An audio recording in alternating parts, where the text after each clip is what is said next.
nafas kami akan membuat Tuhan disenangkan. Jadikan kami bagian dari orang-orang yang menyukakan hati-Mu Tuhan, yang setiap saat kami ada dan datang dan menghadap kepadamu. Biarkan itu membuat sebuah lompatan di hati Tuhan, karena sukacita yang hadir oleh karena kehidupan anak-anak-Mu ini. Tuhan, kami tahu itu bukan perkara yang mudah, tapi itu kerinduan hati kami yang paling dalam. Dan biar setiap saat kami hidup dalam ketepatan Tuhan. Soal waktu, cara, bagaimana kami melakukannya. Dan di atas semuanya adalah iman dan sikap hati kami. Hari ini hamba berdoa dalam nama Yesus. Engkau Tuhan yang pegang kendali atas semua. Mari semua angkat tangan di hadapan Tuhan. Ambil waktu beberapa detik kita bahasa roh dengan kuat. Kita mau doa buat Indonesia.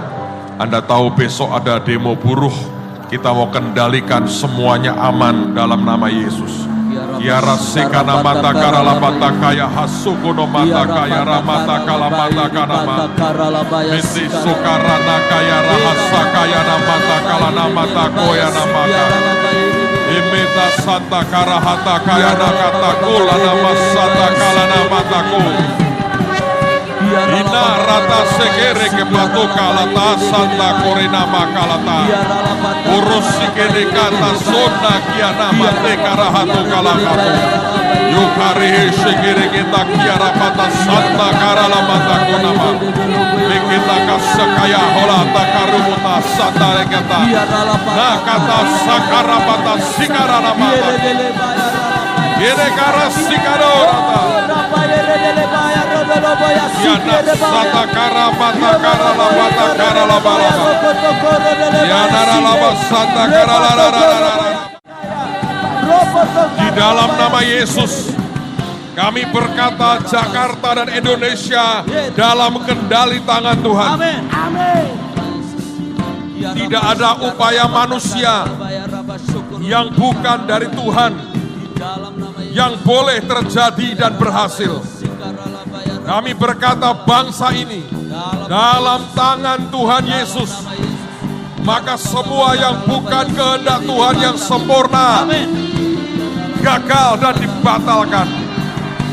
Dalam nama Yesus kami berkata, kami kendalikan atmosfer Jakarta. Kami ucapkan shalom.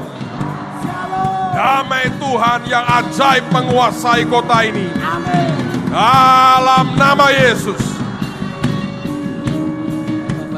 Dan kami nyatakan Yesus Kristus Tuhan atas kota ini dan bangsa kami. Di dalam nama Tuhan Yesus. Setan kau tidak bisa mengusik bangsa ini lagi. Kami pasti masuk Yobel besar. Amin. Karena sudah jadi penetapan Tuhan. Amin. Terima kasih Tuhan. Jadi. Amin. Dalam nama Yesus. Yang percaya berkata. Amin. Amin. Amin. Amin. Amin. Silakan duduk dalam hadirat Tuhan. Saudara, tahun ini adalah tahun yang sangat unik dan menarik sekali. Sebab kita mengerti bahwa ini sebuah masa yang berbeda sekali.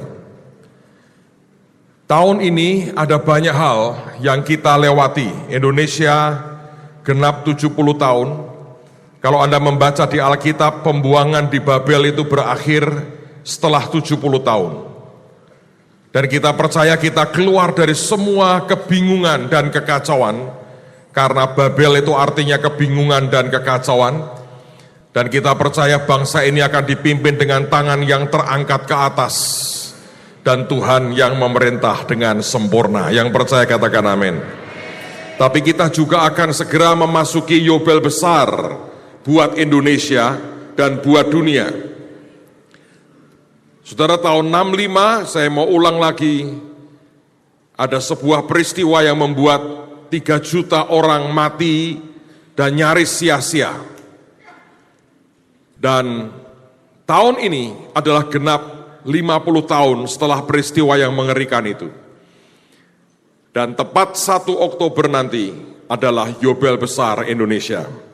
Kita akan buat acara, saudara sudah terimakan brosurnya di AIS, di BSD Hall. Dan kalau Anda perhatikan kita akan start dari jam 4 sore dan mungkin akan berakhir sekitar jam 10 malam. Kok lama Pak? Biasa kita ini. Karena kita pernah kebaktian 24 jam non-stop, ini masih normal dan biasa-biasa. So percayalah dalam hadirat Tuhan, semuanya akan terasa cepat, tapi membawa perubahan hidup yang luar biasa.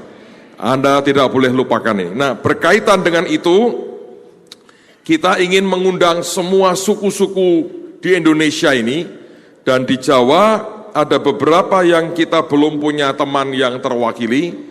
Satu di antaranya adalah orang yang asli Betawi, tapi sudah terima Tuhan Yesus. Kalau Anda orangnya atau saudara punya teman, tolong hubungi Pak Hasto untuk bisa didata dan Anda ambil bagian. Kalau saudara adalah teman, Anda berkata ini asli benar nih Pak, dan sudah terima Tuhan. Atau Anda berkata, saya Pak, saya ini keturunannya si Pitung Pak, saya asli betul.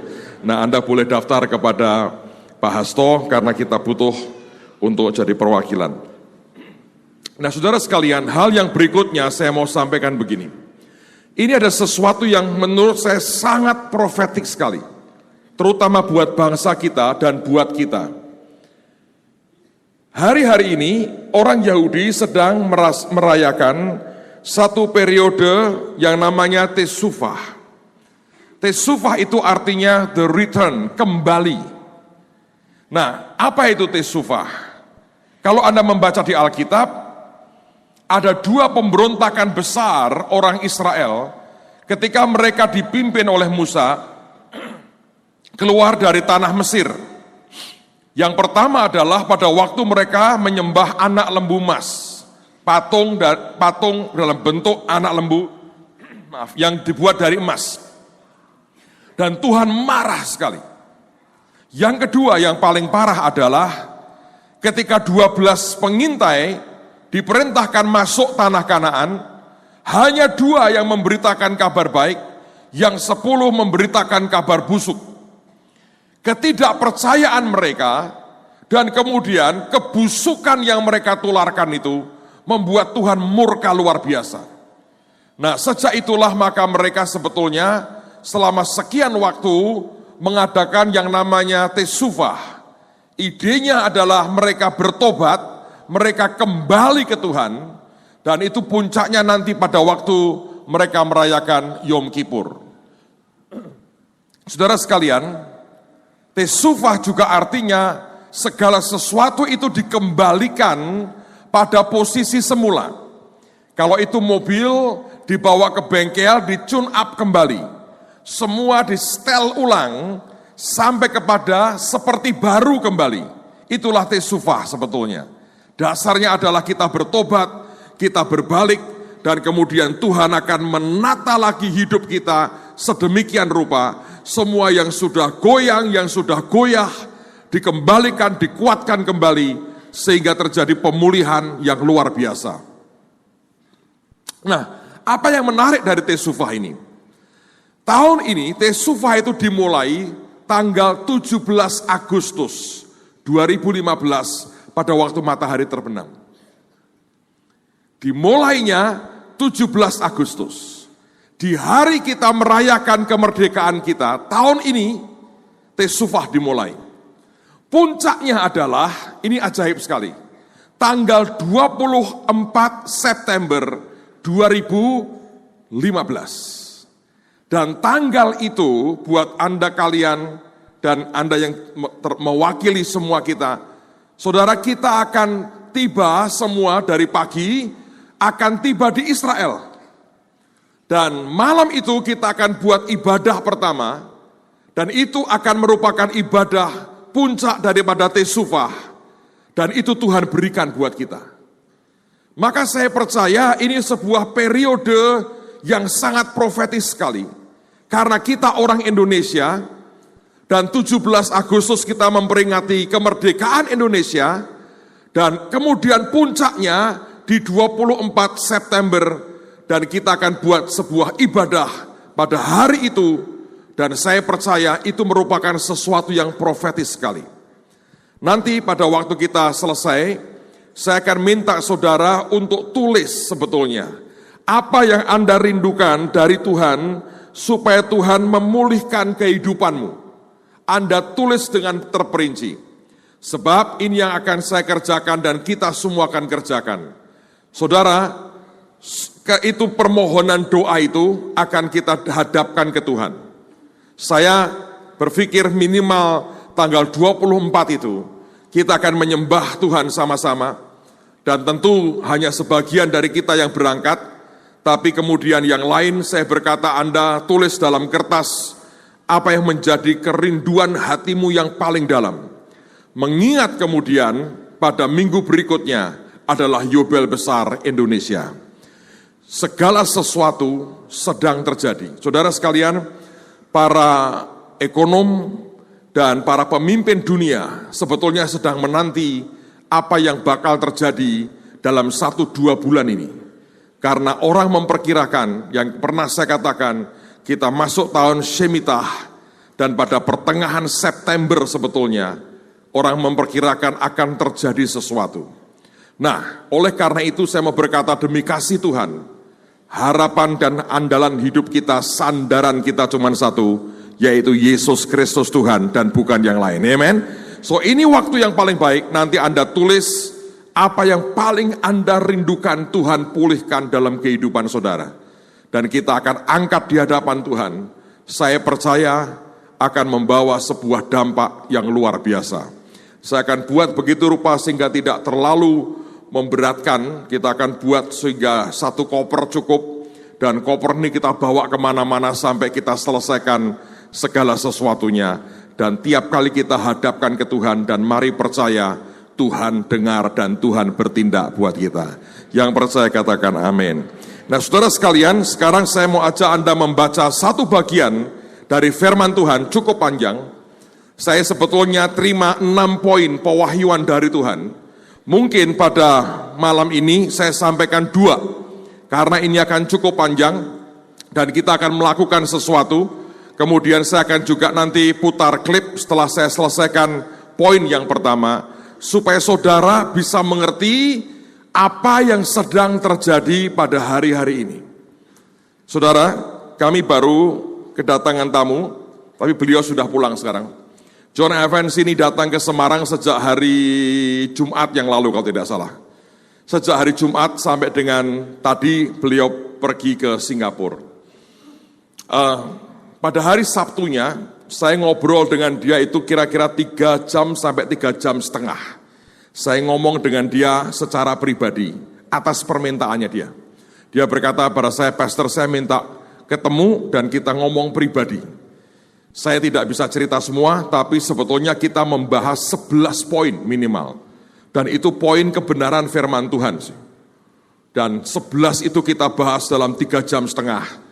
Dan hampir tidak selesai itu, karena perut kelaparan terus kita berhenti dan makan siang. Dan itu poin-poin kita cerita kami sharing tentang akhir zaman, tentang segala hal. Beliau ini tidak hanya ngerti soal keuangan, tapi dia ngerti banyak hal yang dalam. Ajaib sekali. Nah, bagian yang dia kemudian katakan kepada saya, dia berkata begini, aku lihat dalam hidupmu itu ya, ada anugerah untuk bisa ada dalam ketepatan. Karena ketika ada siklus Tuhan tertentu, aku lihat kamu tuh bisa ngerti siklusnya dan kamu masuk dan itu tepat sekali. Dan semua itu membuat jadi besar. Nah hari ini sebagian dari itu saya mau ajarkan kepada saudara supaya kita ngerti bagaimana seharusnya kita bergerak bersama dengan Tuhan. Siapa yang siap terima kebenaran firman Tuhan? Oke, semua total 6 poin minimal yang saya dapatkan. Dan mungkin hari ini saya bagi 2 supaya saudara bisa menangkap dengan utuh. Mari kita lihat Kejadian pasal yang ke-26, mulai ayat yang pertama. Ada bagian firman yang cukup panjang, saya baca buat saudara. Kejadian 26, Ayat 1, maka timbullah kelaparan di negeri itu. Ini bukan kelaparan yang pertama yang telah terjadi dalam zaman Abraham. Sebab itu Ishak pergi ke Gerar kepada Abimelekh, raja orang Filistin. Lalu Tuhan menampakkan diri kepadanya serta berfirman, janganlah pergi ke Mesir, diamlah di negeri yang akan kukatakan kepadamu. Tinggallah di negeri ini sebagai orang asing. Maka aku akan menyertai engkau dan memberkati engkau. Sebab kepadamulah dan kepada keturunanmu akan kuberikan seluruh negeri ini. Dan aku akan menepati sumpah yang telah kuikrarkan kepada Abraham ayahmu. Aku akan membuat banyak keturunanmu seperti bintang di langit. Aku akan memberikan kepada keturunanmu seluruh negeri ini. Dan oleh keturunanmu semua bangsa di bumi akan mendapat berkat. Karena Abraham telah mendengar firman-Ku dan memelihara kewajibannya kepadaku, yaitu segala perintah, ketetapan, dan hukum-Ku. Jadi tinggallah Ishak di Gerar. Ketika orang-orang di tempat itu bertanya tentang istrinya, berkatalah dia saudaraku. Sebab ia takut mengatakan ia istriku, karena pikirnya jangan-jangan aku dibunuh oleh penduduk tempat ini karena Ribkah sebab elok parasnya.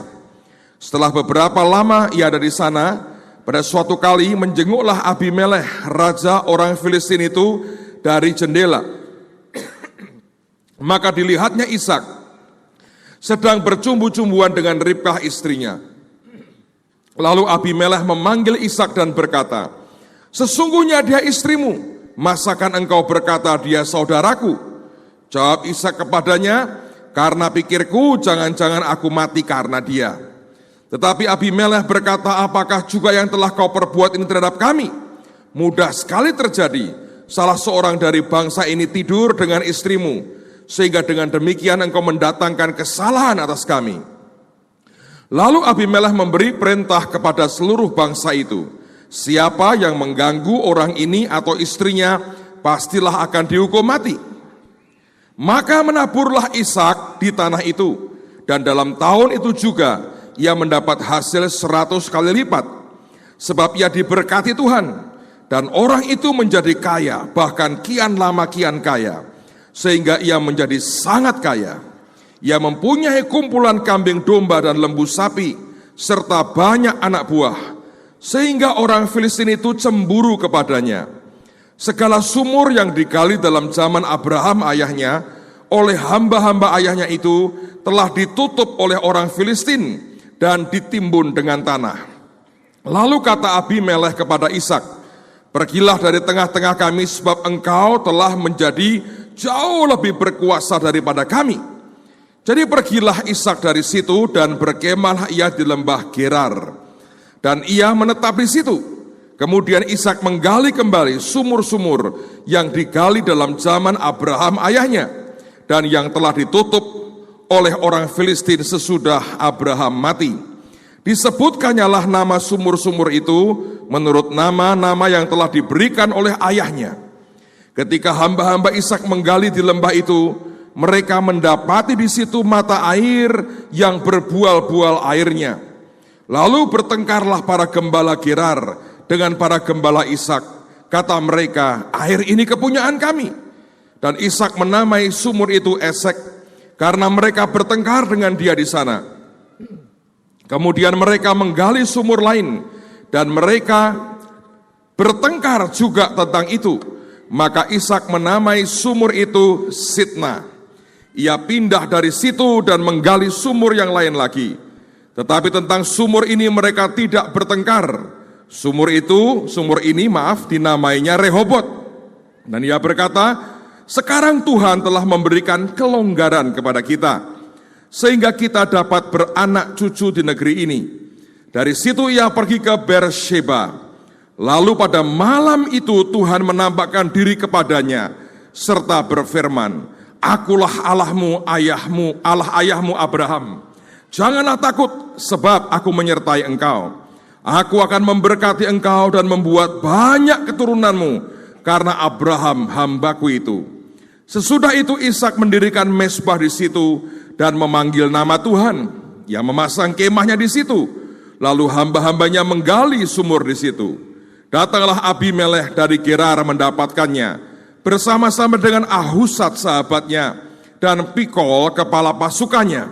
Tetapi kata Ishak kepada mereka, "Mengapa kamu datang mendapatkan aku? Bukankah kamu benci kepadaku dan telah menyuruh aku keluar dari tanahmu?" Jawab mereka, "Kami telah melihat sendiri bahwa Tuhan menyertai engkau. Sebab itu kami berkata, baiklah, kita mengadakan sumpah setia antara kami dan engkau. Dan baiklah kami mengikat perjanjian dengan engkau, bahwa engkau tidak akan berbuat jahat kepada kami. Seperti kami tidak mengganggu engkau, dan seperti kami semata-mata berbuat baik kepadamu, dan membiarkan engkau pergi dengan damai. Bukankah engkau sekarang yang diberkati Tuhan?" Kemudian Ishak mengadakan perjamuan bagi mereka, lalu mereka makan dan minum. Keesokan harinya pagi-pagi bersumpah-sumpahanlah mereka. Kemudian Ishak melepas mereka, dan mereka meninggalkan dia dengan damai. Pada hari itu datanglah hamba-hamba Ishak, memberitahukan kepadanya tentang sumur yang telah digali mereka, serta berkata kepadanya, "Kami telah mendapat air." Lalu dinamainyalah sumur itu Sheba. Sebab itu nama kota itu adalah Beersheba sampai sekarang. Nah, dengarkan baik-baik saudara. Di rumah tolong Anda baca lagi. Percayalah, sekali membaca ini buat kebanyakan orang Kristen tidak pernah cukup. Tapi Anda mesti baca berulang-ulang sampai menjadi sebuah revelation, pewahyuan dalam hidupmu. Itu baru akan mengubah segala-galanya.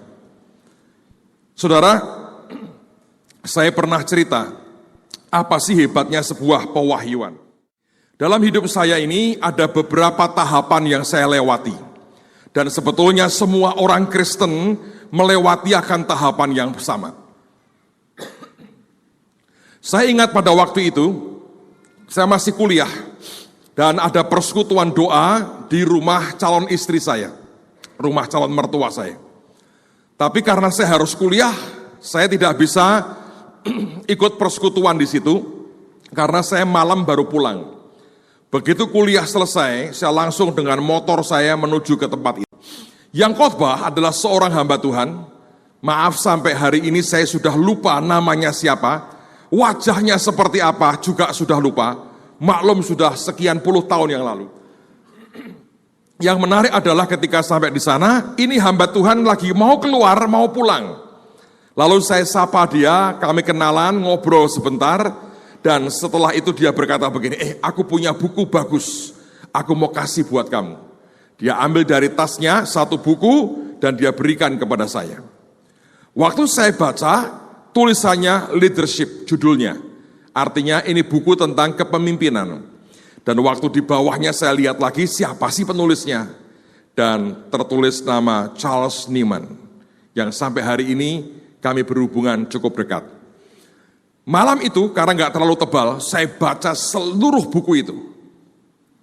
Dan selesai saya baca, saya bilang, wah luar biasa ya, aku diberkati ini.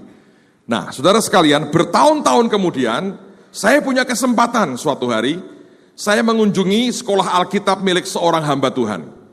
Saya janjian siang hari dan dia mau ajak saya makan siang, tapi saya datang lebih awal, kira-kira jam 9, setengah 10. Waktu saya datang lebih awal ke toko bukunya, beli beberapa buku. Staf dari pendeta teman saya ini berkata begini, "Pastor, kamu kan janjian dengan pendetaku siang. Dia belum datang. Daripada kamu nganggur, mau nggak kamu ikut aja kelas, ada sekolah Alkitab di tempat kami, nah ini ada guru tamu lagi ngajar, dia ngajarnya bagus." "Oh boleh ya?" Dia ngomong gitu. Dia bilang boleh. Saya dipersilahkan masuk, duduklah saya di tempat yang paling belakang. Ketika saya duduk, saya lihat yang ngajar, saya kaget. Yang ngajar Charles Nieman. Saya sudah agak lupa dia khotbah apa, tapi yang tidak saya lupakan adalah ketika dia bicara satu bagian firman dari surat Roma. Dan dia mengajar tentang, dia berkata, kamu tahu nggak yang namanya iman? Alkitab mengatakan ada namanya the law of faith. namanya hukum iman. Dan dia menjelaskan, hukum iman itu artinya berlaku universal. Kalau baru teori, itu tidak berlaku universal. Tapi kalau sudah merupakan law, itu berlaku universal. Saudara, hari itu mengubah cara berpikir saya. Mengubah bagaimana? Begini saudara. Saya dulu ketika melihat orang diurapi, tidak muncul hati jahat berkata iri dan berkata, wah dia diurapi, gua tidak. Sama sekali tidak. Saya ketika melihat orang yang diurapi, dipakai Tuhan jauh lebih, saya mengagumi. Nah ketika saya mengagumi apa yang Tuhan kerjakan dalam hidupnya, maka saya berkata, Tuhan luar biasa ya, Engkau memberkati, Engkau memakai dia luar biasa. Saya berkata, mantap betul. Dan saya mengagumi orangnya, saya mengagumi pengurapannya, tentu saya mengagumi Tuhan. Tapi saudara sekalian, kalau Anda berhenti di situ, tidak akan mengubah apapun. Kekagumanmu atas siapapun tidak akan membuat saudara seperti orang itu, percayalah. Mungkin Anda bisa tiru gayanya, Anda bisa tiru luarnya, dalamnya nggak bisa. Berapa banyak orang yang mengagumi bintang film atau foto model? Apakah waktu Anda mengagumi kecantikannya, wajahmu berubah seperti itu? Butuh 3.000 tahun kan? Enggak kan saudara? Kekaguman Anda akan seseorang, mungkin Anda bisa tiru, oh make up-nya pakai merek apa? Oh dia itu potong rambut di mana? Anda bisa tiru itunya. Tapi tidak akan membuat saudara menjadi seperti dia wajahnya. Nangkep saudara ya? Nah itu yang saya jalani di awal dari pelayanan saya. Dan itu sudah lumayan daripada ada orang-orang lihat orang lain lebih diurapi, maka kemudian dia iri hati. Nah, saudara sekalian, sampai kemudian saya mendengar kebenaran itu. Bahwa iman itu adalah law, itu hukum. Nah, saya kaget, saya berkata, loh, kalau itu law, itu hukum, berarti aku bisa pelajari. Dan memang bisa dipelajari. Sejak hari itu berubah cara berpikir saya. Saya bukan berkata gini, wah hebat ya dia, tapi saya berkata, rahasianya mana di Alkitab yang membuat dia seperti itu? Dan itu yang saya kejar, saya berkata aku mau belajar Tuhan, supaya aku boleh mengalami perubahan hidup dan bahkan perubahan nasib. Percayalah, itu menghasilkan sesuatu yang ajaib dalam kehidupan saya.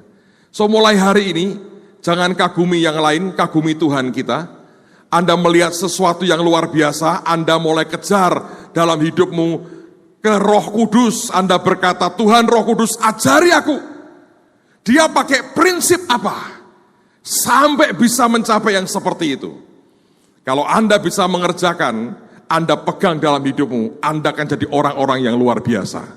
Saya berdoa kelak sekian waktu lagi kalau Tuhan belum datang, tidak ada lagi yang duduk di situ karena Anda semua punya mimbar masing-masing keliling seluruh dunia dan buat SHRK seperti ini sampai ke ujung bumi. Yang percaya katakan amin. Enggak semua Anda percaya. Saya tahu itu. Sekarang mari kita kembali. Saya berharap beberapa poin saya bagi hari ini akan mencelikkan mata rohani saudara. Kalau Anda membaca tadi, ada kelaparan. Dan Tuhan berkata kepada Ishak, di awal dia berkata gini, kamu tinggal di sini, kamu tinggal di Gerar. Lalu kemudian Tuhan berkata, aku akan menyertai engkau, dan aku akan memberkati engkau. Sekarang saya mau tanya saudara, dalam kenyataannya betulkah Tuhan menyertai dan memberkati? Siapa yang berkata betul? Angkat tangan. Enggak. Bapak jebak terus. Enggak, karena Anda salah terus nebaknya. Mengapa saya berkata kok tidak diberkati Tuhan? Kalau Anda membaca ya, dengan benar tuh, kita nggak ada waktu lah untuk mengulang lagi. Panjang sih. Di rumah tolong Anda baca ulang. Alkitab berkata, Tuhan berkata kamu tinggal di sini, aku akan menyertai kamu, dan aku akan memberkati kamu. Ternyata begitu Tuhan ngomong, tidak langsung terjadi. Padahal menurut saya Tuhan sangat ingin itu segera terjadi. Mengapa, saudara? Rupanya Ishak tidak berbuat apa-apa. Dia tinggal di Gerar, menempatkan dirinya sebagai pengungsi. Kalau Anda membaca dalam bahasa Inggrisnya dikatakan, lama dia tinggal di situ. Sesudah dia tinggal lama banget, baru kemudian ada kejadian, dia ketahuan sedang pacaran sama istrinya. Yang lihat malah raja Filistin. Dipanggil, didamprat, dimarahin. Dia akhirnya ngaku, baru kemudian Abimelekh berkata, siapa yang berani mengganggu dia dan istrinya, dihukum mati. Nah, setelah ada pengumuman itu, baru dikatakan, maka menaburlah Ishak. Dan di tahun itu juga, tahun di mana dia menabur, dia menuai 100 kali lipat. 100-fold. Nangkap, saudara? Tapi sebelum peristiwa itu lama. Alkitab yang berkata, lama sekali dia tinggal di Gerar. Dan selama tinggal di Gerar yang lama itu, gak ada berkatnya. Dia hidup sebagai pengungsi. Saudara, kalau saya belajar ini, sebetulnya sederhana sih. Ada bagian Tuhan untuk menjanjikan dan menggenapi, tapi ada juga bagian kita untuk melakukan sesuatu, menyediakan sarananya untuk Tuhan memberkati kita. Jadi kalau Tuhan berkata, aku akan berkati kamu, kita nggak ada sarananya untuk Tuhan memberkati kita. Yang terjadi seperti Ishak. Dia lama tinggal di Gerar dan nggak terjadi apa-apa. Saya pikir ketepatan untuk bisa melihat hal ini harus Anda dan saya miliki. Tuhan berkata, aku mau berkati kamu, nak. How? Bagaimana caranya?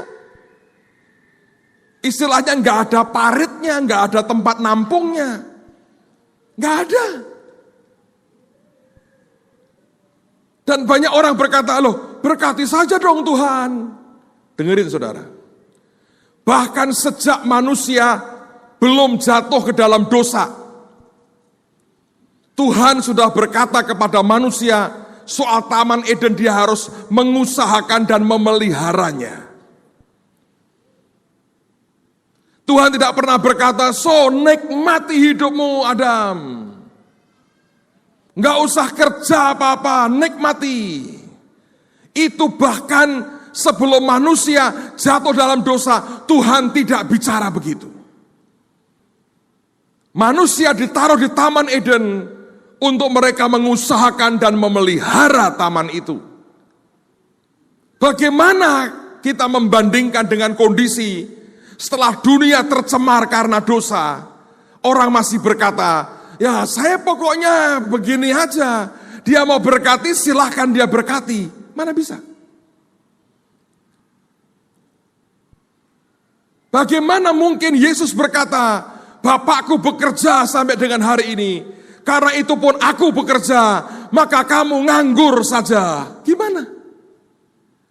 Apa yang membuat Anda lebih hebat dari Bapak dan Yesus, sehingga Bapak dan Yesus kerja dan kita jadi pengangguran? Bukankah itu berarti kita lebih hebat dong dari Bapak? Kita bosnya Bapak, Bapak suruh kerja kita ngebosin. Bayangin saudara, cara mikir dari mana itu? Dan ini banyak orang Kristen yang di situ kesalahannya. Kita sebetulnya diberi kesempatan. Sebetulnya Tuhan ngomong sama saya, tidak ada orang yang tidak aku beri kesempatan untuk diberkati nak, tidak ada. Tapi yang ada setiap kali aku berikan sesuatu yang kecil, mereka meremehkan. Dan berkata, ini buat apa? Aku nunggu yang gede. Tidak akan pernah datang, saudara. Karena Alkitab berkata, barang siapa setia dengan perkara yang kecil, baru Tuhan akan memberi kita perkara yang besar. Dan hampir semua orang percaya yang gagal adalah orang yang mengabaikan hal yang kecil. Saya melihat dalam kehidupan kita, ini yang sering kali terjadi. Nah, kalau kita tidak siap dengan itu, maka ketika dia mulai bicara sesuatu, kita akan miss, kita akan kehilangan. Karena selama ini kita memilih mana yang kita pengen dengar, mana yang tidak. Ishak mendengar Tuhan berkata, kamu tinggal di sini, aku akan berkati kamu.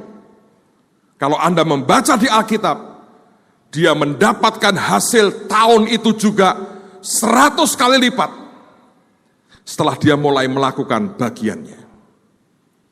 Anda dan saya harus melakukan bagianmu. Tuhan menjanjikan banyak hal yang ajaib. Tapi kalau Anda tidak melakukan bagianmu, percuma. Bulan lalu, saya menyampaikan kepada saudara, Tuhan memberi kita perintah yang dahsyat sekali. Dia berkata, bangun pasukan kunak, 100.000 orang di akhir tahun nanti, tanggal 29 dan tanggal 30. Bahtera akan mulai 27 dan 28, sambung 29 dan 30 Desember.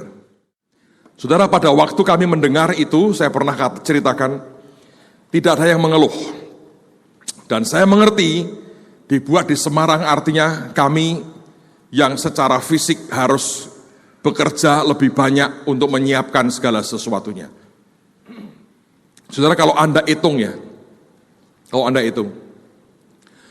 itu artinya kalau kita menyediakan, kalau misalnya pagi kita sediakan makan roti aja, siang dan malam kita beri nasi, maka kita berarti dalam 2 hari harus menyediakan 400.000 porsi makanan.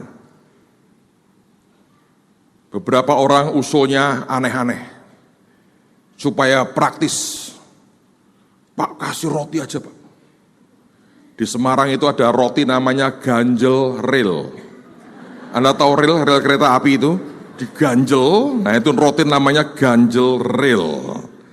Yang asli kalau Anda makan, Anda minum, terganjal perutmu 24 jam. Nah, buat orang Indonesia itu kenyang yang aneh. Kenapa? Kalau belum makan nasi, belum makan. Itu baru sisi makanannya, belum WC-nya. Nature call kalau memanggil, waduh berat saudara. Yang lain angkat tangan, Anda berkeringat dingin. Karena mau kemana? Tapi kalau 100.000 Anda sediakan berapa? Sehingga ada ide juga, tiap pagi minum jus salak. Berhenti itu saudara, diganjel dengan rel, minum jus salak.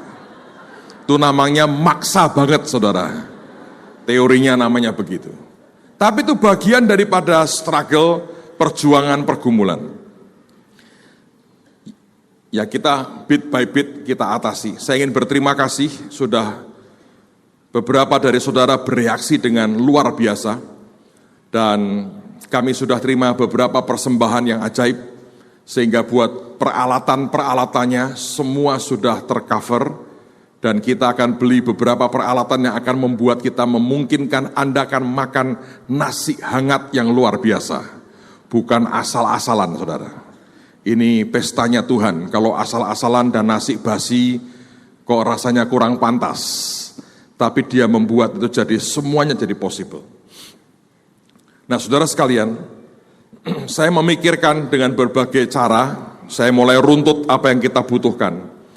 Yang kemudian pertanyaannya adalah saya bilang Tuhan, 100.000 itu engkau minta siapa yang akan dikumpulkan? Dan Tuhan berkata jelas, aku ingin sebanyak mungkin gerejaku di daerah, di Jawa Tengah terutama dan sekitarnya, ambil bagian, berkati mereka. Karena 100.000 itu Anda tahu, itu GBK full sampai ke bawahnya, itu 100.000. Saudara bisa kebayang, Anda mengumpulkan orang 100.000 itu, artinya 1 GBK. Dan berikut yang di tanah, yang untuk bola itu, penuh semua, itu 100.000. Dan itu harus diberi makan. Saya nggak bisa kebayang. Musa itu dulu seperti apa? 2 juta. Kita belum Musa, masih Musya mungkin saudara ya. Belum terlalu Musa kita. 2 juta ngasih makan gimana? Ajaib lah. Nah kemudian saya bilang, Tuhan aku harus apa? Bergerak. Nah. Saudara kalau Anda dengar Tuhan kata bergerak, itu sesuatu yang tiba-tiba keluar. Saya tahu apa yang harus saya lakukan. Saudara dalam 1 bulan terakhir ini, saya membuat makan siang dengan para pendeta di 3 tempat. Jumat ini selesai SHRK, saya akan makan siang dengan hampir 1.000 pendeta di daerah Magelang dan Jogja di bagian selatan.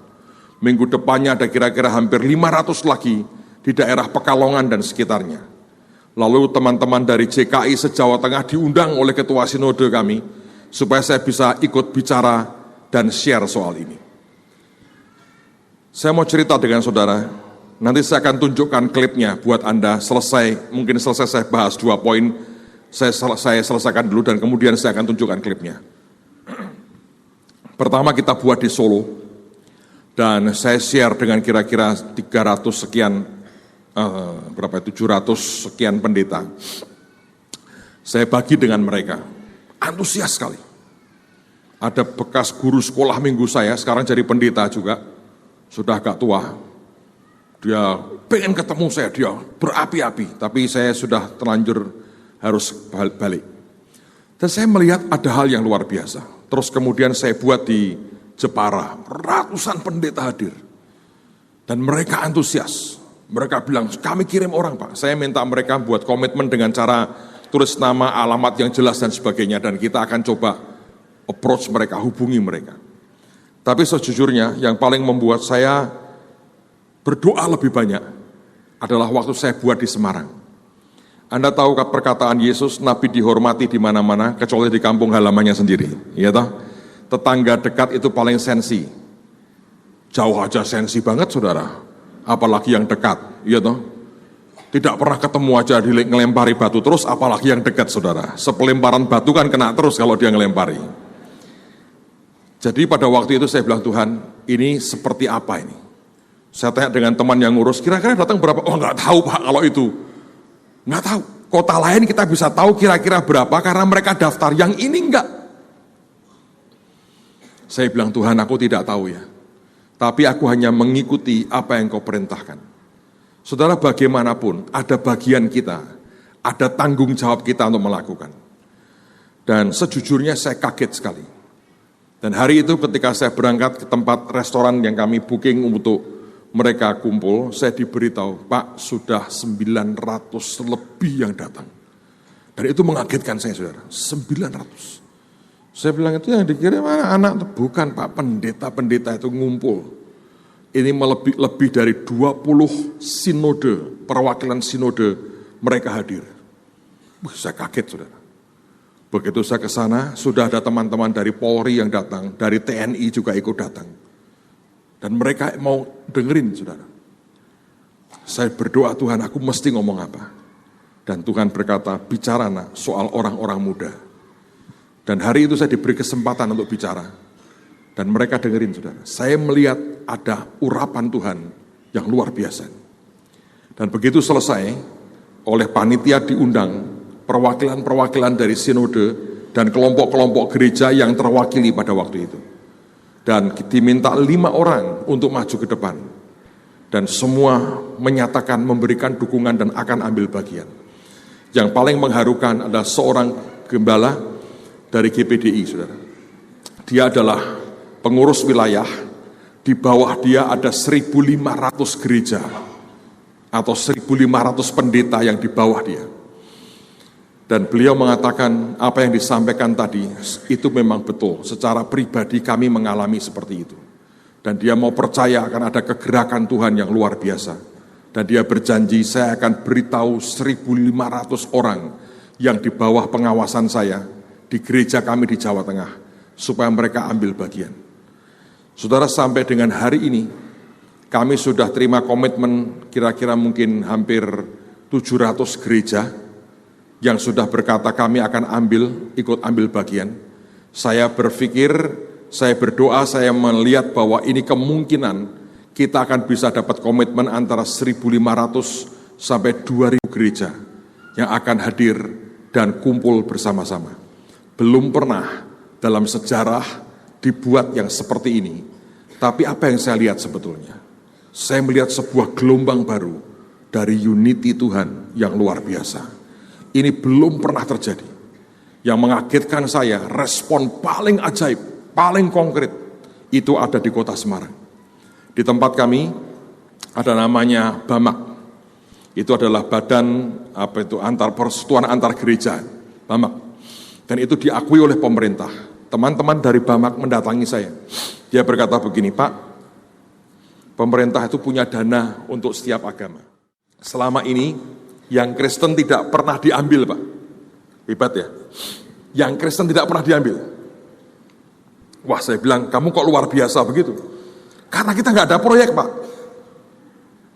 Nggak ada pekerjaan apapun. Terus maunya bagaimana? Pak, izinkan kami ikut mengundang dalam acara ini. Jadi bukan satu gereja loh.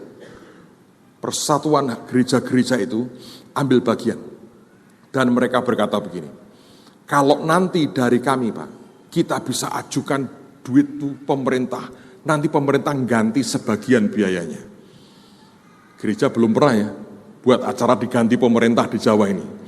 Tapi mereka berkata, kalau BAMAK yang buat, bisa terjadi. Buat saya mengagetkan sekali, saudara.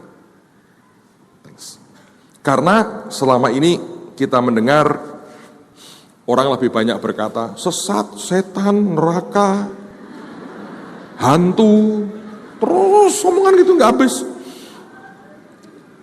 Itu orang kurang kerjaan dan tidak ada visi sebetulnya. Anda kalau tidak punya visi, Anda perlu musuh bersama. Maka menciptakanlah musuh terus, saudara. Karena nggak ada visi. Dan itu secara psikologis, kalau Anda belajar itu, Anda fahamlah seperti apa kira-kira. Tapi mendadak, saudara, saya melihat, biarkan Pak, kami yang maju. Nanti dengan pemerintah kami yang maju, pakai nama kami, bisa diganti Pak, mungkin sebagian. Ini pasti butuh duit banyak itu. Saya bilang, kenapa tidak ya? Bayangin, tapi tawarannya sampai seperti itu. Dan saya mau berkata buat saudara, saya belum pernah melihat respon gereja seperti itu. Ajaib. Dan di Semarang sendiri sekarang ini, mulai gereja-gereja itu minta diajari tarian, minta belajar hal-hal yang kita buat.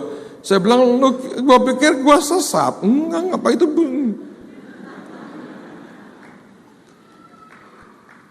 Ujungnya Anda harus ngerti, dari buahnya kita akan diketahui. Amen, saudara. Saya melihat ini yang saya berkata, dari bagian Tuhan, dia mau berkata, aku percaya akan ada kegerakan luar biasa. Aku akan lawak lagi. Saya percaya ada puluhan ribu anak muda akan dirubah hidupnya. Dan mereka akan menggerakkan gereja-gereja, ribuan gereja akan bergerak. Anda bisa bayangkan, kalau ribuan dilanda Roh Kudus semua, apa yang bakal terjadi? Pada waktu dibuat di Semarang, ada lebih dari 25 pendeta GKI datang, saudara. Mereka kirim utusan dalam jumlah besar. Pengen tahu. Anda bisa kebayang gak? Siapa yang bisa melakukan ini? Itu bukan karena promosi apa-apa. Kita bahkan tidak tahu berapa yang akan datang. Tapi Semarang sampai dengan kemarin adalah puncaknya. Kalau yang Magelang ini benar, kita kalah dengan Magelang dan Jogja tentu. Tapi untuk di kampungku sendiri, saudara, bisa sampai seperti itu. Kalau bukan Tuhan, tidak mungkin. So, sekali lagi saya belajar bahwa Ishak terima janji Tuhan yang luar biasa. Dari pihak Tuhan, ketika dia mulai bertindak, ketika dia mulai bergerak, tahun itu juga dia terima 100 kali ganda. Tapi dia menghabiskan waktu sangat lama. Dan janji itu hanya tinggal janji. Dan tidak menjadi sebuah kenyataan dan bukti. Saya berdoa, kita belajar sesuatu. Bapak bekerja sampai hari ini. Yesus juga bekerja. Rohnya bekerja. Mari kita kerja seperti yang Tuhan mau. Saudara akan melihat kemuliaan Tuhan dinyatakan dalam keajaiban Tuhan. Yang percaya katakan haleluya. Nah, yang kedua, ini yang saya mau sampaikan lagi. Mengapa Ishak baru menabur lama sesudah itu?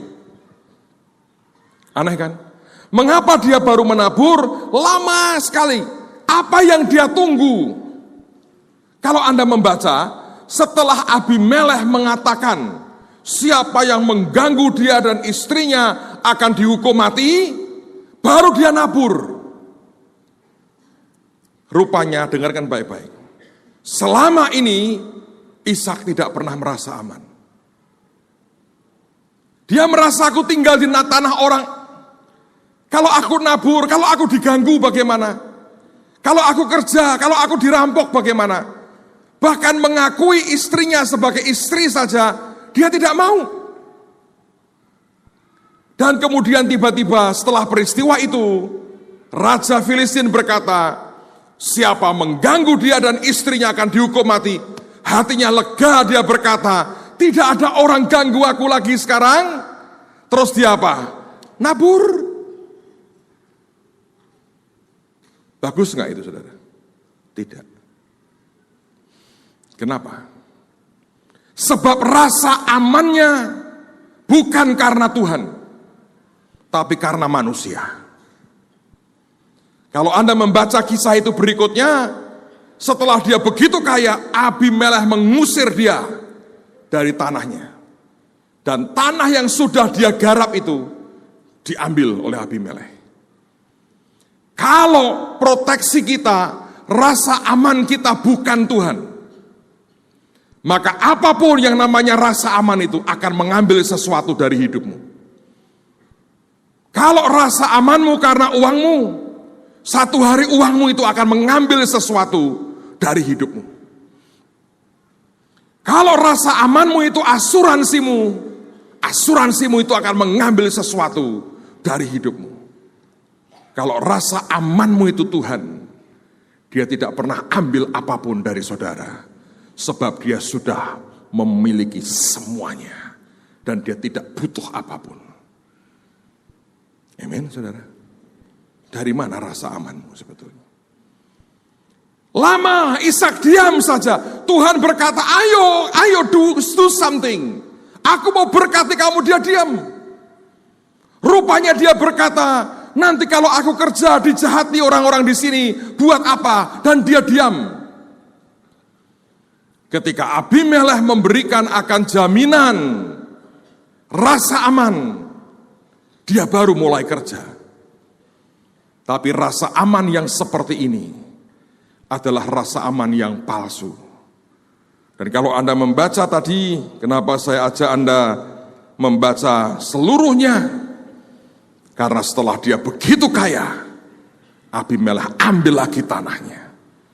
Dia gali sumur di sini, kejar lagi, diambil lagi.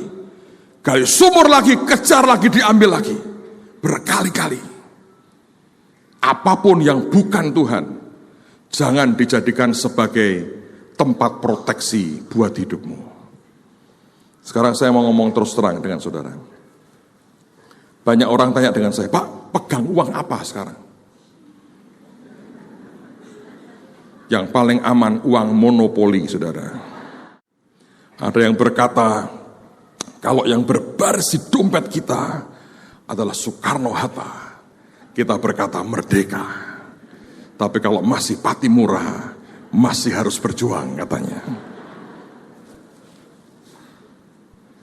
Sampai dengan tadi pagi, Orang bertanya, Pak, pegang uang apa? Saudara, jangan dipikir saya tidak mendoakan dan menggumulkan soal itu. Anda tahu hari-hari ini dolar atau sebetulnya dolarnya sih biasa aja, rupiahnya aja yang turun terus. Hari ini berapa ya? Entahlah, saya nggak tahu. Turun terus. Kepanikan di mana-mana. Besok buruh demo, takut di PHK. Takut di PHK kok malah demo tuh, kenapa ya? Kan bukan mempercepat PHK itu. Bosnya capek. Saya nggak tahu lah. Tapi tiba-tiba sekian waktu lalu yuan didevaluasi. Goyang lagi mata uang. Di mana-mana. Saya baru pulang dari Cina, peperangan rohani, bukan khotbah. Saya ke Guangzhou dan kami sempat pergi ke pusat penjualan jam palsu. Saya nggak beli loh. Ini asli tenan. Palsunya ada, tapi yang saya pakai ini asli. Sepi. Teman saya yang biasa import gitu berkata, Pak, dulu nih orang dari berbagai negara ngumpul. Indonesia banyak banget, Pak. Sepi. Semua lesu. Yang pernah punya toko gede tinggal kecil. Sepi. Apa yang sedang terjadi ini? Sebagian orang berkata, ini sepertinya akan kemana arahnya? Sekarang katanya harga minyak dunia akan turun. Akan tinggal sekitar 10 sampai 20 dolar per barrel. Dulu pernah mencapai 100 sekian. Sedang ada perang harga minyak di dunia. Indonesia ini ya ekspor ya import. Bingung juga saya kadang-kadang. Kalau Indonesia import ini murah nih, bakal BBM turun. Mudah-mudahan. Tapi biasanya kalau sudah naik tuh lupa turun tuh. Indonesia kan begitu, sudah naik lupa turun. Nah kalau Anda melihat ini kacau, dunia ini kacau, orang bingung bener. Saya mikir ya, kalau orang punya uang ekstra dia bisa bertanya mau pegang uang apa. Tapi orang yang punya warung kecil, Pak, megang uang pun jarang, saya mau milih apa?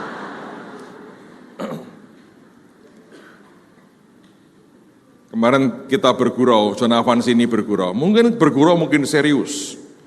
Dia bilang dari zaman dulu ketika imam itu diurapi, dilantik, ya toh diurapi di kepalanya, di telinganya, di jempolnya diurapi. Dia tanya, tahu nggak kamu kenapa jempolnya imam diurapi? Supaya bisa begini. Ya. Kalau nggak ada jempol nggak bisa, ini nggak bisa. Jempol ini bisa begini katanya. Amin lah pokoknya. Siapa yang jempolnya diurapi, tunjukkan ke atas. Amin saudara, selalu ada berkat Tuhan buat kehidupan kita. Kalau Anda susah, Anda ngadep Tuhan, jempol kau ciptakan untuk apa Tuhan? Jangan sampai kosong, kasihan jempolku nganggur Tuhan. Banyak orang kalau tidur ngigau begini.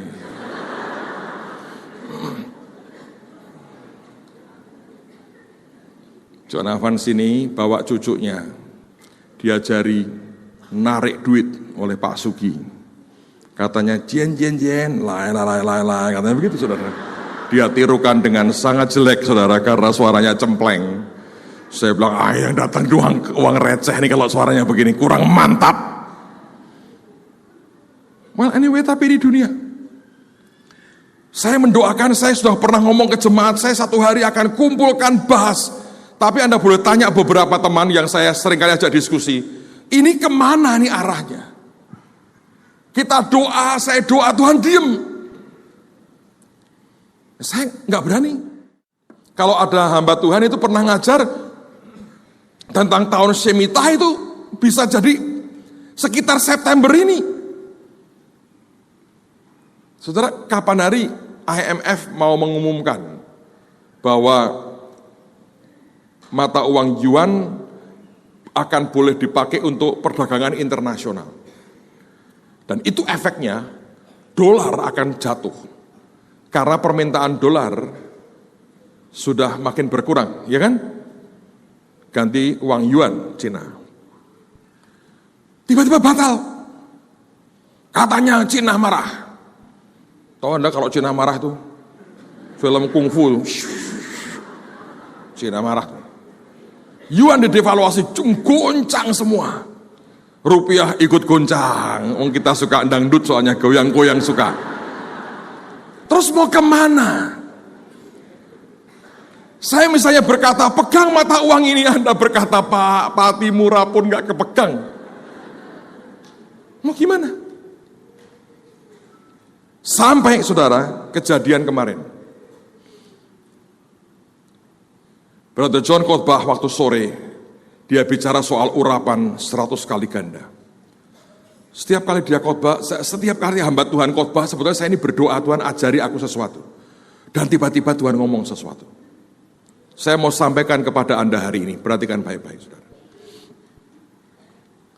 Jangan pernah taruh harapanmu kepada dunia dan apapun, jangan. Orang boleh punya strategi, kalau Anda pengen dapat keuntungan, boleh. Tapi itu bukan dan tidak boleh jadi sandaran hidupmu. Saudara, Tuhan ngomong begini. Ketika aku membuat air di sungai Nil jadi darah, apakah aku menyuruh anak-anakku membuat kolam dulu untuk diisi dengan air segar? Enggak kan? Ketika aku mendatangkan belalang yang menghabisi akan panen orang-orang Mesir, apakah aku suruh anak-anakku membuat jaring untuk menutupi ladang mereka sehingga tidak diserbu oleh belalang? Tidak juga. Ketika aku mendatangkan lalat yang mengerikan, apakah aku perintahkan anak-anakku nyemprot badannya dengan tumen supaya lalat tidak mendekat? Enggak juga. Ketika aku buat penyakit sampar, di mana semua ternak Mesir mati, apakah aku perintahkan anak-anakku vaksin dulu ternakmu? Enggak kan? Mereka bahkan nggak ngerti apa-apa. Ketika ada hujan es datang di Mesir, apakah aku berkata, ubah payungmu jadi dari besi semua, jangan payung biasa, atau pakai helm semua? Apakah aku perintahkan anak-anakku buat helm semua? Tidak juga.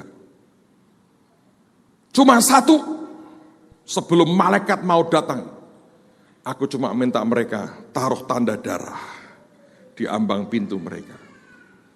Tapi selebihnya, aku tidak minta mereka berbuat apa-apa. Dan Tuhan berkata, sebab mereka juga tidak bisa untuk melakukan apapun. Tapi dia berkata, selalu ada Goshen buat anak-anakku. Jadi kalau Anda berkata, Pak, saya nggak punya uang, utang ada Pak, saya suruh megang apa tidak tahu, pegang Tuhan saudara. Ada jemaat saya, hidupnya susah. Dia setiap kali dia hanya berkata, Pak, saya gali lubang, tutup lubang, gali lubang, tutup lubang. Satu hari dan dia ikut bahtera bertahun-tahun. Di Desember lalu dia ikut lagi dan dia hanya ngomong begini, Tuhan, aku ini capek. Aku ingin perubahan hidup. Dia angkat tangannya, dia ngomong begini, di tengah-tengah ibadah nih. Aku ingin nikmati berkat-Mu Tuhan. Selesai acara bahtera, malam Tuhan ngomong begini. Tiap jam 2 pagi bangun, naik ke balkon. Kalau Anda nggak punya balkon ya nggak usah naik genteng saudara. Pokoknya nuruti Tuhan. Saya nggak ngajari Anda ini ya teorinya, tapi ini dia ngomong, dia berkata buka balkon di rumahmu, karena kamar dia itu di atas. Kamu angkat tanganmu nyembah aku tiap jam 2 pagi. Dia lakukan dengan setia, tidak ada perubahan apapun yang sempat dia buat. Idealnya memang kita harus menyiapkan banyak hal, kerja dengan benar itu jauh lebih bagus. Tapi ada saat di mana kita nggak bisa lagi ngapa-ngapain. Dia hanya angkat tangannya, dia nyembah Tuhan. Saudara tahu apa yang terjadi? Dalam waktu sangat singkat dia bilang, tiba-tiba ada orang telepon dia. Dan orang ini dapat bisnis besar dari pemerintah. Dan dia berkata, mulai sekarang lu buatin ini ya, buat ini yang aku dapat dari pemerintah. Dan dia berkata, Pak, dengan saya dapat order seperti itu, hidup saya berubah. Sekarang saya tidak ada utang sama sekali. Hidupku diberkati Tuhan luar biasa. Dia naik dan makin hari makin kaya. Dan dalam berkat Tuhan. Tuhan cuma ngomong, tiap jam 2 naik ke atas, nyembah aku. That's it. Siapa masih percaya ada mujizat buat kita sampai dengan hari ini? Saya dengar baik-baik, jangan Anda ragu dan takut. Saya tidak tahu kapan akan terjadi goncangan itu. Jangan bingung, pegang apa, ikuti dorongan yang Tuhan suruh. Tapi kalau Anda bingung sekalipun, pakai lututmu nyembah Tuhan. Saudara akan lihat proteksi Tuhan akan sempurna dalam hidupmu. Dan itu yang terjadi. Menghadapi seperti ini, kita mesti bagaimana Pak? Nyandar ke Tuhan. Tapi yang kedua dengerin baik-baik. Tidak ada cara lain kecuali kita nyimpan harta kita di surga. Banyak orang berpikir nyimpan harta di surga artinya uang kita ya hilang. Siapa bilang? Sekarang saya mau tanya terus terang. Siapa yang punya nomor rekening di bank? Nggak usah cerita jumlahnya ke saya, nggak perlu. Siapa yang punya aja. Anda, kalau ada orang mau transfer duit ke Anda, oh nomor ini saya aja. Siapa yang punya coba angkat tangan. Angkat tangan tinggi. Oke. Sekarang saya mau tanya, itu uang Anda masukkan di bank, hilang tidak? Hilang nggak? Anda bisa ambil nggak? Bisa kan? Anda punya kartu ATM, ya kan? Anda punya M-Banking, Anda bisa pakai nggak sih? Anda bisa kirim ke orang nggak? Anda bisa ambil kontannya nggak? Tuhan itu bukan penipu ya. Yang kalau Anda berikan, Tuhan aku simpan di surga, udah hilang, bye-bye, rasain lu. Salah. Karena di sono nanti Anda tidak butuh uang itu. Mana ada di surga jualan pulsa? Bener gak sih? Make sense gak yang saya omongin? Kalau Anda nyimpen uang di surga, oh hilang Pak artinya. Siapa bilang? Tiap kali engkau membutuhkannya, engkau bilang Tuhan aku mau ambil. Ya jangan ambil lebih dari yang kau punya. Tapi kalau kita ini diajari Tuhan, nabur, memberi, bukan karena Tuhan ingin merampas. Sama sekali tidak. Saya di gereja ngomong terang-terangan loh saudara. Dengan Anda juga saya ngomong terang-terangan. Sejujurnya di hati saya ini ya, tiap kali ini saya sembahyang, Tuhan jangan ada orang miskin di antara kita. Itu aja. Kalau Anda bangga Anda miskin, saya nggak tahu. Silahkan. Menurut saya, hidup diberkati itu ajaib. Anda punya kebebasan melakukan apa yang Tuhan perintahkan. Masa sih Tuhan pengen lihat Anda melarat? Kalau Anda sampai ngemis, maksud dia berkata gini, bangga, bagus, nah, ngemis terus. Top, mantap. Urapan pengemis ada padamu. Mana ayatnya? Kalau Anda punya anak, bangga nggak sih anakmu di perempatan jalan ngemis? Anda terus cerita, kata, itu loh anakku. Bangga ya. Yang mana itu? Yang paling kumel itu. Oh iya wajahnya mirip kamu ya. Mana ada? Semua orang tua sesusah apapun, dia akan berjuang supaya anaknya tidak hidupnya susah, tapi diberkati. Apalagi Bapak di sorga. Anda pikir dia bisa bahagia? Anda susah begitu. Tapi ini zaman seperti ini Pak, justru itu. Kemarin saya ngomong ke jemaat, terus terang saya bilang, ada banyak orang tidak mengerti.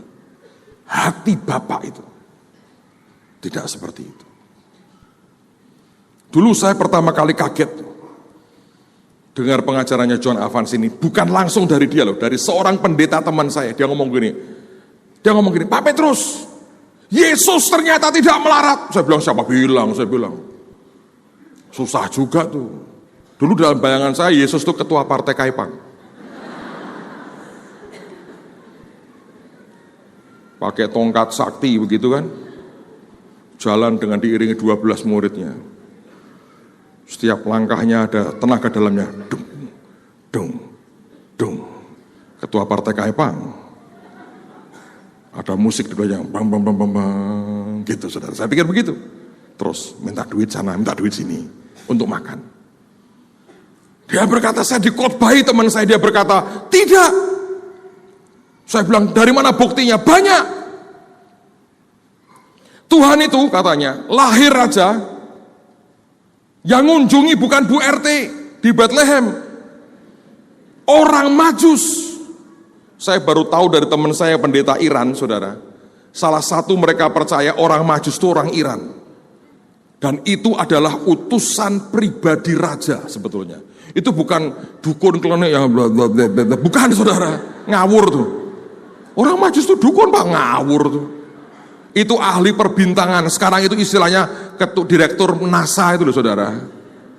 Zaman dulu belum NASA adanya itu, orang Majus itu. Aku telah lihat bintangnya, kalau kan NASA yang bisa ngelihat bintangnya. Dan itu selalu akan dikawal pasukan elit. Dan pasukan elit yang di Iran itu jumlahnya yang 10.000. Dan satu orang ini, kalau dia pergi diutus raja, dia dikawal 1.000 orang pasukan khusus. Itu bukan 3 orang tua sambil ngantuk-ngantuk, naik onta begini, nyampe mana kita, nggak tahu. Bukan, itu utusan kerajaan Iran. Dia berkata, dengan 1.000 pengawal pasukan elit. Makanya gempar Yerusalem itu. Kalau 3 orang pensiunan begini-begini ngantuk, nggak ada yang peduli saudara. Dan mereka membawa emas. Kalau kemenyan Anda nggak suka mungkin, murah Anda tidak tahu nilainya, emas lah yang paling gampang. Oh saya juga Pak, keponakan saya lahir saya sumbang emas, kecil di sini. Sekilo robek Pak telinganya. Yesus disumbang emas. Dan itu bukan emas cincin kecil tipis. Terus yang kedua keren Pak. Yesus itu dibesarkan di luar negeri. Mesir artinya. Keren tuh. Ada banyak orang gak pernah keluar negeri sampai sekarang. Yesus itu paspornya ada cap Mesirnya Pak. Pada waktu dia pelayanan, dia masuk kota Yerusalem, nunggang keledai yang belum pernah dinaikin orang. Kita beli mobil bekas, kalah sama Yesus. Benar gak? Dan dia itu bukan orang yang untuk memberi makan murid-muridnya, terus ngemis sana sini. Ada, bayangin, dengerin baik-baik. Dia tidak mengangkat sekretaris, dia tidak punya wakil, dia tidak punya pembantu umum, nggak punya. Bendahara dia punya. Lah kalau uangnya cuma recehan gitu, kantongi sendiri toh saudara. Kenapa perlu bendahara? Banyak duitnya. Kenapa kita berkata, dia sering memberi derma kepada orang miskin. Keren Yesus itu. Bukan malah ngemis. Kasihan sama orang miskin. Yudas yang disuruh. Dan bendaharanya koruptor lagi saudara. Dia sering mencuri, itu untung nggak ada KPK zaman itu. Jadi dia khotbah, saya bilang saya melongo berkata, gitu ya, Alkitab berkata begitu. Iya benar juga sih. Dari mana duitnya? Alkitab berkata ada wanita-wanita yang melayani Yesus dan rombongannya dengan kekayaan mereka. Termasuk istri bendaharanya Herodes. Itu tim keuangannya Yesus. Jadi nggak pernah Tuhan buat proposal. Nggak pernah itu. Kita buat proposal. Pakaiannya aja itu dari kain lenan terusan. Sehingga untuk orang rebutan dipotong itu sayang. Harus diundi. Kalau tentara Roma sampai ngundi pakaian orang yang dihukum mati, ini pakaian yang jenis kain apa? Kain kita kelihatan keren, dicuci mengkeret langsung saudara. Dan banyak orang feeling guilty, gua nambah berat badan ya, gua nambah ya, enggak terlalu sih. Kainnya aja mengkeret, itu nggak perlu diundi, obral.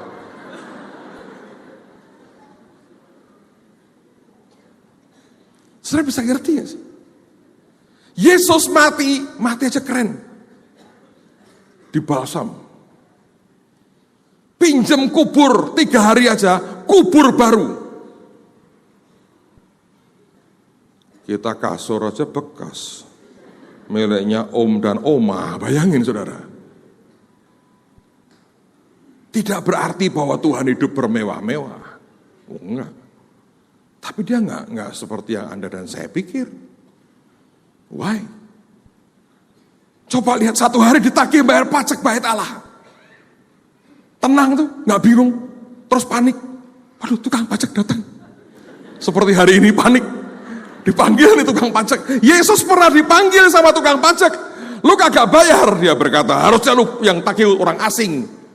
Tapi dia cool. Oke, Petrus mancing. Ikan pertama kau buka mulutnya, pluk, ada duitnya. Bayar buat gua, keren Tuhan. Lu gua bayarin deh, bayar katanya. Bayangin saudara. Hari ini orang Kristen minta dibayarin terus saudara. Yesus bayari muridnya. Keren. Ajaib sih. Tuhan yang kita sembah, Tuhan yang luar biasa.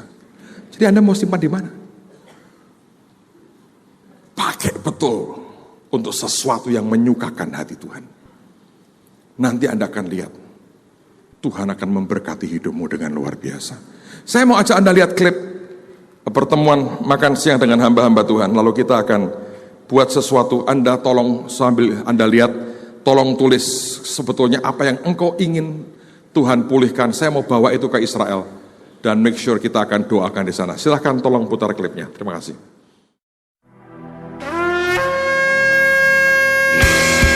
Seperti ada tertulis, sekarang telah tiba keselamatan, kuasa dan pemerintahan Tuhan kita, serta kekuasaan Dia yang diurapinya. Tuhan sudah menegakkan tahtanya di surga, dan kerajaannya berkuasa atas segala sesuatu. Pasukannya sangat banyak, dan pelaksana firman-Nya kuat. Segala kuasa di surga dan di bumi ada pada Yesus. Sebab itu kami pergi ke seluruh dunia, memberitakan Injil kepada segala makhluk. Tanda-tandanya menyertai kami. Amin, amin, amin. Kuduslah Tuhan dan bertahta. Kami menyembah Engkau Raja. Kuasa kebesaran-Mu dahsyat. Masa kebesarannya dinyatakan sekarang. Dengan cinta tepat di hati-Mu, ku duduk dekat tahta kudus-Mu. Kita satukan iman kita. Tahun depan sebelum tahun 2000, Anda akan mencapai 2000. Saudara sekalian, saya tidak pernah menyangka bahwa pada akhir tahun 2099, betul-betul kami tembus angka 2000. Amen, saudara. Saya tahu di hati saya Tuhan berkata, nak, bangun pasukan yang besar.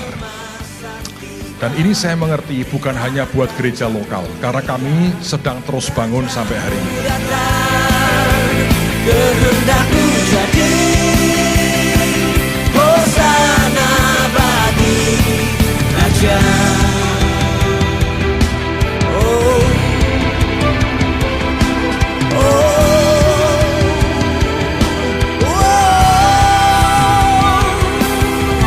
Kuduslah Tuhan dan bertahta. Kami menyembah Engkau Raja.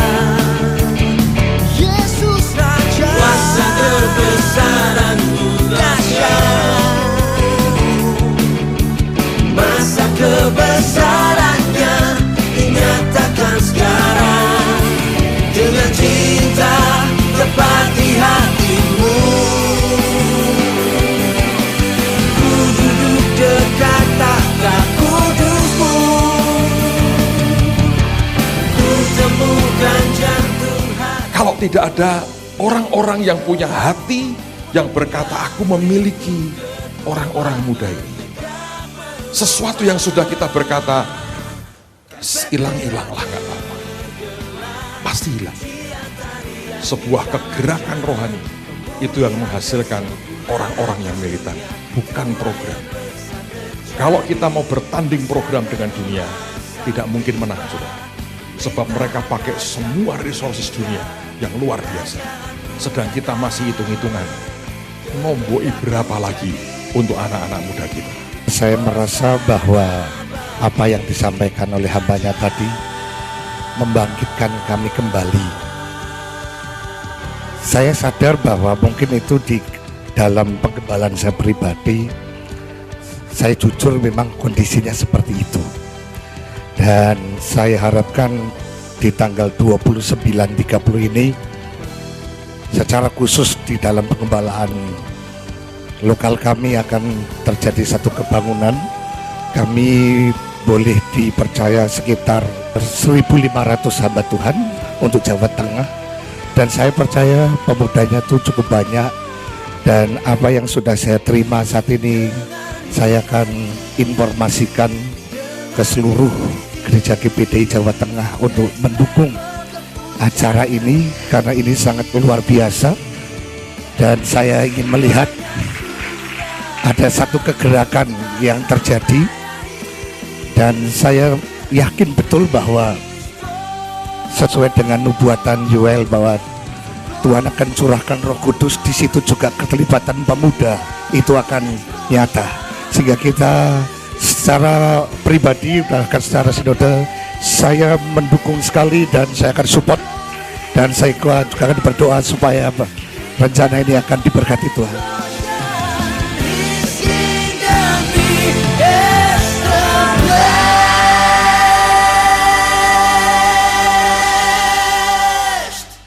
Saudara, ini yang akan kita lakukan hari ini. Saya ingin memberi kesempatan saudara memberikan persembahan saudara. Dengerin baik-baik. Semua persembahanmu akan kita pakai untuk acara Desember akhir. Bagaimana Pak caranya? Kemarin saya bicara dengan beberapa hamba Tuhan, dan mereka berkata, beri kesempatan setiap kita ambil bagian, karena ini sebuah momen Tuhan yang luar biasa. Saudara, kemarin saya sampaikan, dan bagian yang urusan peralatan yang kita harus beli selesai dan terbayar semua. Kita butuh daging 10 ton, selesai. 10 ton, selesai. Terus kemudian kita ada berbagai sumbangan yang lain. Dan kita melihat bahwa terus berjalan orang-orang digerakkan hatinya oleh Tuhan untuk bawa taburan dengan cara yang luar biasa. Saudara, khusus hari ini saya mau ajak Anda berdoa. Berapa yang Tuhan mau? Dan saudara begini, ini tidak usah kalau Anda digerakkan Tuhan sesuatu angka dan Anda tahu, Pak ini saya nggak mungkin dalam 1 bulan memberikan ini. Saya mau beri dalam 3-4 bulan ke depan. Ini kan masih, ini katanya September, Oktober, November, Desember. Masih ada waktu 4 bulan. Anda berkata dalam 4 bulan lah Pak. Dalam 4 bulan saya akan terus sampai jumlah ini. Kalau itu yang Tuhan taruh di hati. Kalau Anda berkata enggak Pak, saya enggak ambil bagian, ini bukan urusan saya, juga tidak apa-apa, tidak ada paksaan apa-apa. Dan saya mau berkata, mari gunakan ini dengan sebaik-baiknya. Saya melihat kemarin di gereja, Roh Tuhan kerja, dan itu saya masih belum, ini Anda adalah yang pertama kali. Bahkan di Semarang pun saya belum melakukan ini. Tapi saya melihat bahwa ini sebuah kesempatan untuk Anda terlibat, ambil bagian dalam sebuah kegerakan yang besar sekali. Kalau ada sesuatu yang Anda ambil bagian dan efeknya begitu besar buat bangsa dan buat kegerakan dunia, menurut saya ini adalah salah satu yang paling spektakuler yang Tuhan hadapkan di tengah-tengah kita. Sekarang saya mau ajak Anda berdoa dulu, jangan emosi, jangan pegang duitnya, jangan sentuh apapun. Ayo tanya Tuhan, sembahyang aja. Semua tundukkan kepala, kita berdoa. Tuhan, kami sudah mendengar firman-Mu. Selama Ishak tidak menabur, tidak ada 100 kali ganda. Kami sudah mendengar firman-Mu. Apapun kami tahu harus ada Goshen di hidup kami. Tidak bisa kami lindungi diri kami dengan cara berpikir kami. Tapi hari ini kami mau berkata, ini taburan kami Tuhan. Kami mau ambil bagian. Kami mau berkata, kami mau simpan harta kami di sorga. Dan kami tahu Tuhan akan memberkati hidup kami. Tuhan berikan anugerah, kami boleh ambil bagian, melakukan apa yang Tuhan mau. Ini korban kami dan penyembahan kami. Dalam nama Tuhan Yesus. Amin. Semua kerinduan Anda masukkan di amplop sekalian supaya tidak terhilang. Dan kemudian nanti kita doakan. Siapa yang masih membutuhkan amplop, angkat tangan. Atau Anda butuh kertas juga sekaligus, angkat tangan saudara. Tolong teman-teman yang di tengah masih banyak. Yang lain Anda doa tanya Tuhan. Kalau ada yang Tuhan sebutkan, Anda boleh tulis Anda boleh transfer di BCA yang tercantum ini seperti biasa. Dan Anda bisa berkata, saya akan selesaikan sampai Desember. Tidak masalah dengan itu. Mari kita kerjakan untuk Tuhan. Tetap yang belum terima amplop, kalau boleh angkat tangan. Dan kita lakukan seperti yang Tuhan mau. Saudara, tidak ada paksaan apa-apa. Tapi saya percaya ini sebuah momen kita melakukan apa yang Tuhan perintahkan. Hasilnya akan luar biasa. Alright. Saudara, lakukan dan kemudian tulis di situ kerinduan hatimu, apa yang engkau ingin supaya pemulihan terjadi. Dan begitu Anda tulis, masukkan dalam amplop sekalian supaya kita bisa bawa ke Israel. Oke, mari kita sembah Tuhan kita dalam nama Tuhan Yesus. El Shaddai, El Shaddai, El Shaddai, El Shaddai, Allah Maha Kuasa,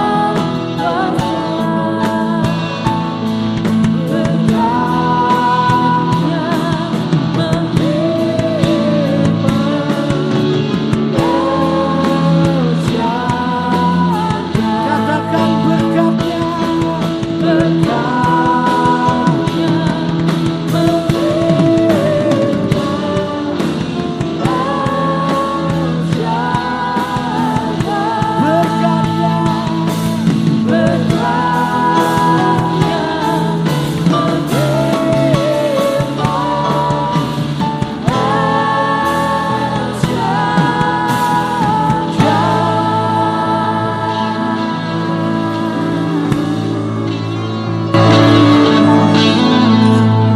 Saudara, mari berdiri sama-sama. Salah satu yang saya bahas dengan John Evans ini adalah perjanjian garam. Saudara, pada waktu kami ke Eropa, cucunya ikut dengan kami. Dan setiap kali kita meninggalkan sebuah daerah, kita selesai, kita selalu berdiri di atas garam. Dan pada waktu kita makan, kita sering kali kita taburkan garam. Satu hari rupanya dia diskusi dengan engkongnya. Pada waktu engkongnya datang, Anda tahu Brother John adalah orang sangat teologis sebetulnya. Dan pada waktu engkongnya datang, dia ketawa, dia cerita dengan saya. Cucuku bingung katanya. Kenapa kamu berdiri di atas garam setiap kali? Dan dia berkata begini. Sebagian besar orang Kristen tidak tahu bahwa itu sebuah tindakan yang luar biasa. Karena yang namanya perjanjian garam atau salt covenant. Satu hari terjadi perang antara suku Yehuda dengan suku Israel yang 10. Dan orang Yehuda berkata kepada orang Israel, "Mengapa kamu menentang kami, keturunan Daud?" Dia berkata, "Kamu tidak akan menang. Sebab antara Daud dengan Tuhan ada yang namanya perjanjian garam." Anda tahu perjanjian garam? Saya mau ulang lagi buat saudara sedikit, setengah menit aja. Kalau orang itu makan garam bersama-sama atau makanannya dibubuhkan garam, maka orang itu akan berkata, mulai hari ini nyawamu adalah tanggunganku. Coba Anda bisa bayangkan, kalau kita buat perjanjian garam antara kita dengan Tuhan, dan dia berkata, nyawamu tanggunganku. Saudara, orang yang pegang perjanjian garam seperti itu perjanjian itu abadi. Dan Tuhan berkata kepada Daud, keturunanmu tidak akan putus, tetap akan ada di tahta. Dan Brother John kemarin berkata, dengan Daud punya perjanjian garam. Kalau orang itu makan garam, atau orang itu berdiri di atas garam, maka dia mengatakan, aku punya perjanjian garam. Dan dia berkata, sampai hari ini, keturunan Daud masih di tahta. Saya bilang, di mana? Kerajaan Inggris. Windsor, keluarga Windsor itu, Elizabeth telusuri terus ke atas, ujungnya itu Daud, saudara. Dan Tuhan membuktikan sudah ribuan tahun sampai hari ini tetap ada keturunannya yang duduk di atas tahta. Coba Anda pikir, bukankah itu sesuatu yang ajaib? Saya mau taburi garam perjanjian kerinduan hatimu hari ini dan persembahan. Saya percaya kalau Anda juga beriman, satukan iman kita, sesuatu akan terjadi hari ini. Biar ini disil. Tapi perhatikan saudara, perjanjian garam itu lahir dari hati. Bukan dari sekedar Anda bermain-main. Apa yang akan kita kerjakan ini hanya berlaku kalau ini dari hatimu. Bukan Anda sekedar-sekedarnya. Sebab bagi Tuhan ini serius. Jika Anda sudah mengerjakan segenap hati, Anda tulis kerinduanmu segenap hati, saya tahu ini akan terjadi. Tapi kalau Anda berkata, sini aja lah, Tuhan mengerti itu. Dan dia tidak akan pernah bisa berkata dengan yang seperti itu. Tapi kalau segenap hati, ini akan terjadi. Ayo angkat tangan di hadapan Tuhan. Kiara mata syukur shikini kata santaka nama. Nekiri shikiri